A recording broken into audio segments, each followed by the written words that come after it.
As some of you might know, I really do not like Dragon Ball Super. It's got some good moments here and there, but overall I think it does a lot more harm than good. Now, with that being said, I actually think the Dragon Ball Super movies are way better. Not just way better, but like actually pretty good. These movies are pretty much loved by everyone, and it's easy to see why. Although I still have my fair share of issues with these as well. Not nearly as many or as big as with Super, but there's definitely some issues that are too big to overlook. So we're gonna find out what those are and which movie is the best one, starting with Broly. This movie is unanimously loved for its action, and with good reason, because it has genuinely top tier action animation, and I'd say it's my favorite part of the movie. But while the action is my favorite part of the movie, it's also probably my least favorite part of it. Yeah, that doesn't really make any sense, does it? So let me try to explain. While the action has top tier 2D animation and not a single bad scene, I really can't remember anything that happens in it. Like, let's take the Sea Fighters and Goku versus Nappa and Vegeta for example. I can remember every single thing that happens in that fight. Tenshinhan bodies a Cyberman, then Vegeta kills it for being a fraud, then Yamcha bodies one but then gets bodied back, then Krillin takes out like 5 at the same time, Piccolo kills the last one, Tenshinhan loses his arm, Chaozu blows himself up, Tenshinhan uses the Tri-Beam and dies, Piccolo grabs Nappa's tail, Krillin uses the Destructo Disc and grazes Nappa's chin. I could go on like this all the way until the end, where Goku lets Vegeta live. And you could do the same for almost all the fights in Dragon Ball to varying degrees, like Krillin, Gohan, Piccolo, and Vegeta versus Frieza, or Goku versus Frieza. But I couldn't do this for the Broly fight, aside from very few specific moments like Goku and Vegeta transforming, Broly beating Frieza's ass, Whis beating Broly's ass, and finally the fusion. Those are about the only ones. If I tried to do that at other parts, it will be like, okay, Goku blocks Broly's punch, then Goku punches, then he punches again, then he punches again and dodges, then he punches again, and then Broly punches him. Broly punches Goku, he punches him again and again, then he screams, then he punches him in the face and Goku flies backwards. These two fights have taken a completely different approach when it comes to action. The Nappa fight integrates the story into the action, whereas the Broly fight only focuses on the action. Like, all the moments I mentioned from the Nappa fight all happen because of the story. Tenshinhan using the Tri-Beam and dying is an action moment, but it only happened because he wanted to avenge Chaozu. Vegeta killing the Cybermen is supposed to show the difference between the Saiyans and the Earthlings and where their respective values lie. Piccolo kills the last Cyberman because it's about to attack Gohan. It's supposed to show how Piccolo has taken a liking to him. Now, I don't think either approaches to action is better than the other necessarily, because like I said, I still really like the Broly fight. But in my opinion, I think you need a bit of both. Like, you need a good amount of solid action in a fight, but you also need to have the story integrated into the action to a certain degree. Because I think Broly is genuinely a solid character in this movie. Everything from his motivations to him breaking free from his father's influence works incredibly well. But the thing is, we only see those aspects of his character for about half of the movie. Once the action starts, Broly turns into a big strong monster for about an hour and loses all agency. He makes no choices or decisions, he simply fights. And so the Broly movie is more remembered for Goku and Vegeta's action scenes. I think Totally Not Mark has a really good video on this exact subject, which I recommend checking out. It's an issue that I had with the Dragon Ball Super anime as well, but even in the anime, I didn't think it was as bad or as blatant as it is with the Broly movie. Now, with all of that being said, I think the action has a certain appeal that is very specific to this movie. Like I said, I really did not enjoy Dragon Ball Super. I watched it every week for years and found very little enjoyment from it. But when this movie came out, with as amazing animation as it had, it almost felt like a celebration of Dragon Ball. The whole fight feels like a showcase of Goku and Vegeta's power and combat abilities, like a highlight reel. Like, just look at the way they animated the transformation sequences. It's like the animators were like, yeah, we know you like it when they do this, here you go, man. And I think when you look at the fight in this way, where you just watch Goku and Vegeta use their strongest attacks and team up against a strong opponent, I think it becomes a much more enjoyable fight. So that's what I think about the action, which is easily the most important part of the movie, but I think it has a lot of other enjoyable stuff too. Frieza is such a good character in this movie, man. He is a world-class instigator, bro. Broly, look!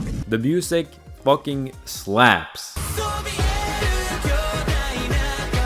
And I think the ending is probably the best part about it. Goku wanting to train Broly feels perfectly in character and reminded me a lot of him wanting to train Oob, which at this point I'm really wondering how this kid is gonna get as strong as like Goku or Broly. But anyway, overall it's a pretty solid movie that you can just put on and turn your brain off while watching. I'm thinking about an 8 out of 10. Pretty solid, but could have been a lot better. And speaking of things that could have been a lot better, next up we have Dragon Ball Super Superhero, and man do I have a lot to say about this movie. I think what's funny is that if you say you prefer the Broly movie over this one, people will instantly call you out for only liking action and not caring about story. And I think this is incredibly funny, because what if I told you that the superhero movie has more action than the Broly movie? Now you might think that's a pretty crazy claim to make. I mean, Broly is the movie that's literally just known for its action, and Goku and Vegeta fighting Broly for like majority of the movie. But luckily I have both the movies right here, so I can just prove it. They're the exact same length, so it'll be pretty easy to see. The first half of Broly has no action at all. The fighting doesn't start until 54 minutes in, which is past the halfway point of the movie. It then lasts until 1 hour and 30 minutes in. So the action part of the movie is actually just 35 minutes. And because the movie is conveniently 100 minutes long, that's 35% of the movie. Then we have Superhero, which also happens to have its action start at the 54-minute mark, where Gohan starts fighting the Red Ribbon forces. This segment lasts all the way until 1 hour and 29 minutes into the movie, which is actually 1 minute shorter than Broly. So far, Superhero is technically in the lead with 1 minute, but then you remember that this isn't the only action in this movie. If we include Piccolo vs Gamma 2 earlier in the movie, plus that awful looking fight sequence between Goku and Vegeta, Superhero gets an additional 6 minutes, meaning Superhero has 5 more minutes of action than the Broly movie. Superhero does have a few short breaks in the fighting here and there, but considering the Broly movie also has that plus the fusion scenes, I don't think that's a point worth bringing up. Now, does this matter? Well, no, of course not. It's fucking Dragon Ball. Who cares which one has more action? I just hate when people bring this argument up because it's like not even true. What really matters is which one has the best action. And well, oh man. So the problem with the action in the superhero movie is kind of like the exact same as it is in Broly. Again, it spends the whole first half of the movie focusing so heavily on the story, but once the fighting starts, it just kind of gets put on pause. Admittedly, it's a bit better at incorporating the story by using Gohan and the Gammas and a lot of other characters too, but a lot of times when those moments happen, it's most of the time not tied to the action itself, more like they take a break from the fighting specifically so the characters can talk to each other. And unfortunately, the very specific appeal that the Broly movie had, this one doesn't have. The action doesn't really have any clear direction. No one feels like they're particularly stronger than the other until Cell Max shows up. Like, the action is just missing something that would make it stand out. Another aspect of early Dragon Ball fights I enjoy is how many new and different ways of fighting the characters would come up with. This is something Naruto does well. Even when those fights have a lot of uninterrupted action similar to the Broly movie, the techniques and moves the characters use are often either new or used in a different way than what we're used to. Even the Kamehameha is a great example of this. It's the most simple technique on paper, but it gets used in a bunch of different ways over time. Jackie Chun uses it to launch himself back into the tournament ring. Goku uses it to launch himself towards his opponent. He uses it with his feet. He uses Kaioken to amplify it. He uses instant transmission to teleport to his opponent. Or my favorite example, when he fights against Kefla and uses the Kamehameha to freaking surf on her Ki Blast. This keeps the action and the Kamehameha attack feel fresh and not repetitive. The examples I gave in the Nappa fight also manages to do this. Like Tien using the Tri-Beam is first of all slightly new because he's only using one hand for it, but it's a compelling moment because we know how deftly that attack is. Krillin taking out 5 Cybermen at the same time is interesting because he uses a new move we hadn't seen before. We knew he had spent a long time training, so it's only natural he learned something new. But none of these movies really do this. The only only example I can really think of off the top of my head is in the Broly movie, where Goku uses this new attack to freeze Broly in place. Other than that, there isn't really any moments like this. It's just standard kicking, punching, and ki blasts. One moment that did stand out to me though was Piccolo using his giant form. It's obviously not new, as we've seen him use it before, but if he was to ever use it, this was the perfect time to do so. There's also Gohan's special beam cannon, but we're gonna talk about that a bit later. And again, it goes on for so long, longer than the Broly movie. I really just got exhausted by the end of it. The Gammas were actually really interesting, and I enjoyed their contribution, but I don't think they were really explored enough, and it's clear that they weren't the main focus anyway. And one of my biggest issues with this movie is also an aspect that is directly tied to the action, that being the villains. The villains in this movie are so fucking boring. Dr. Hedo doesn't really count as a villain, but Magenta and Carmine I literally could not tell you anything about. They are so damn forgettable, and also just don't really do much at the end of the movie anyway. Like, Gohan barely even pays any attention to them, which is mainly because he's more focused on the biggest villain of the movie, Cell Max. And Cell Max, again, is just probably my least favorite villain in all of Dragon Ball. Oh, come on, man. He is just a big, screaming, angry monster. There is literally nothing to him. I already criticized the Broly movie for that exact same fact, but the difference there is that I actually kind of care about Broly as a character because of the work that was put into him at the beginning of the movie. Cell Max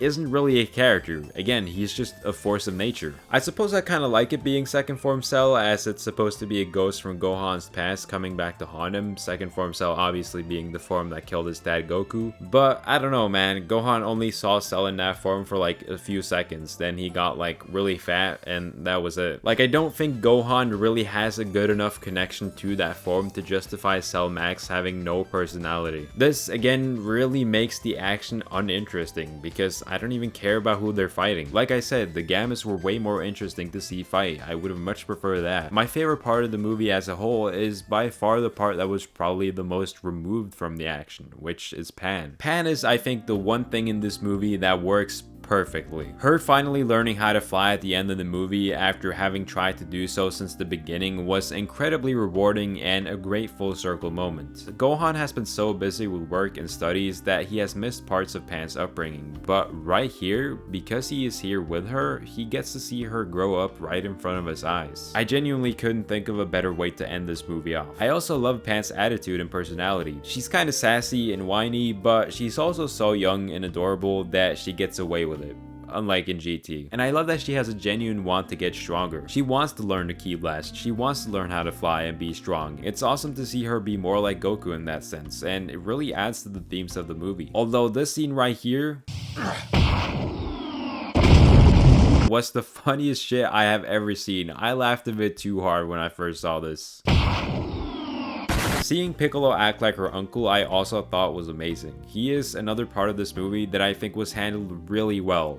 Although not perfectly, but we'll get to that later. It's a big step up to the role he played in Super, where he almost felt like a parody of the idea they were going for. Here, it feels genuine and natural, and to see him and her have a relationship like what him and Gohan had is so satisfying, as it shows how much Piccolo has grown, and once again reinforces the themes of the movie. Piccolo's goals in this movie also helps make him fit into the uncle role. He can tell Gohan isn't doing good enough and tries to properly teach him a lesson, which he teaches him perfectly. Although again, I don't think Piccolo himself works perfectly in this movie, because I really do not like the way he gets a new transformation. I'm sorry, but I just don't think summoning Shenron and asking for a new power-up makes for very satisfying storytelling. This is not really an issue I have with Piccolo's character itself, but more so the writing. Like, Piccolo keeps yapping to Gohan about how training is important, but apparently you don't even need to train, just ask Shenron and he's got you covered. I mean, why has anyone never bothered to train? Like, you could have just asked Shenron for a power-up this whole time. I mean, it's not like the Dragon Balls are particularly difficult to gather or anything. There's also the Namekian Dragon Balls. Heck, you could even get the Super Dragon Balls. The boring action scenes were not helped by this unearned transformation that came out of thin air. Like, legit, I don't even know what else to say about this. It's just so lazy, lame, and unearned. If there was one thing Dragon Ball Super didn't need more of, it was unearned transformations. So yeah, so far I haven't haven't really enjoyed the main action sequences or the villains very much, but I have thoroughly enjoyed some of the characters. But unfortunately, there is one more aspect of this movie that I dislike and just absolutely despise. While the action sequences had me extremely bored, Gohan in this movie made me legitimately angry. And the reason for that really just comes down to his character arc. I'm a big believer in the fact that there are no bad ideas when it comes to stories, just bad execution. You could have an idea about a balloon flying in the sky or a rock on the ground, but give those ideas to the right writers and they could write a very compelling story. But with that being said, I think the idea for Gohan's journey in this movie is terrible. The idea itself isn't bad, but it's the worst possible character arc they could have given to Gohan, because it's a character arc he has already had twice in the story. Back in the Cell Saga, Goku died and Gohan became Earth's protector. But as we all know, Gohan didn't keep training, he got complacent. And that's a fine direction to take his character, because as we go through the Buu Saga, Gohan gets the consequences of his lack of training thrown right in his face. He is forced to get stronger, to the point where he once again becomes the strongest person on Earth. This is where Gohan learned his lesson, and never stopped training. Then Dragon Ball Super came out. Basically, the beginning of Dragon Ball Super shows us Gohan weak as hell, maybe even weaker than what he was at the beginning of the Buu Saga, getting his ass beat by Frieza because he hasn't been training. And this is supposed to be Gohan's wake-up call. Frieza beating his ass makes him realize that he has to be strong. So you mean to tell me that he didn't get this wake-up call when his dad died? Or when his mom died? Or when his girlfriend died? Or when the whole fucking planet exploded and every human on Earth, including your little brother and yourself, died? No, of course not. That wasn't enough. What we really needed was Frieza to beat him up a bit. That will make him realize. Keep in mind that Gohan is a character that has had to do this exact same thing since he was 5 years old. He had to fight off the Saiyans, then Frieza and his forces, then the androids, then Cell, then Buu. If there is anyone that should know the importance of keeping up your training, it's him. But you know, he does do just that. By the end of the Dragon Ball Super anime, after having trained a bunch with Piccolo, he reaches Super Saiyan Blue Goku's strength. He finally has learned his lesson. And then this fucking movie came out. Once again, Gohan has stopped training. Why?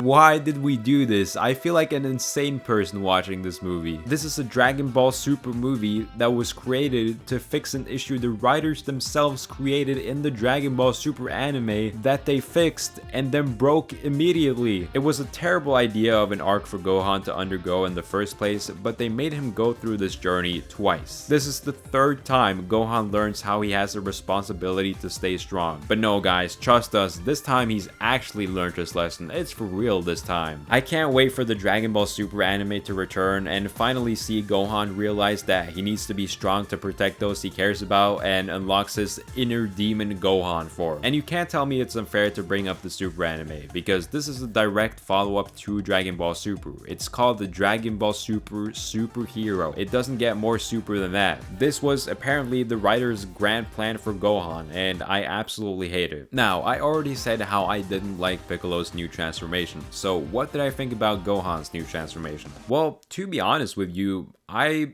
really fucking hate it. It sucks. I hate Gohan's transformation scene because it literally reinforces what I just talked about. This is just Gohan learning what he has already learned. They are redoing another popular moment from Dragon Ball without understanding what made that moment work so well in the first place. But what I think is the most puzzling part about Gohan in this movie is that at the end, he says he has been training in secret. This doesn't make any sense. From what the movie has been trying to teach Gohan to just simple logic, it doesn't make any sense. If he has been training in secret, then what was the point of the movie? Why did Gohan once again have to learn the importance of training when he has been training? But even if we take his word for this, it doesn't make any sense because he clearly hasn't been training. He's weaker than he was. Piccolo even confirms that fact. If he had been training, he would have been stronger, or at least the same strength as he was, not weaker. And And earlier in the movie, he says that there probably won't be any more threats that attack Earth, and even if there is one, Goku or Vegeta will take care of it. Not only is this completely out of character for someone like Gohan to say, but once again, that is not the words of someone who has been training. Because if you actually don't think there will be any more threats attacking Earth, what are you training for? Everything about Gohan in this movie contradicts itself. I thoroughly hate everything they did with him. It feels like he's always taking one step backward and one step forward. A lot of people are fighting about whether or not the transformations look cool or not, and honestly, I just don't give a shit, bro. Like, honestly, this movie has way bigger issues than how the transformations look, and honestly, I just wish they didn't happen in the first place. I do have a lot of praise for this movie because, in a sense, it feels like a step in the right direction, but on the other hand, it feels like we've finally realized what direction to go in after being lost for years. There are parts of the movie that I love, but equally many that I hate, and many of the issues it has, I think the Broly movie has as well, and so I'm giving it a somewhat generous 6 out of 10. The Broly movie wins and is the movie I think is better. But at the end of the day, it's just my opinion and personal preference, just like the way I like OG Dragon Ball more than Z. So make sure to check out why I think so in this video right here.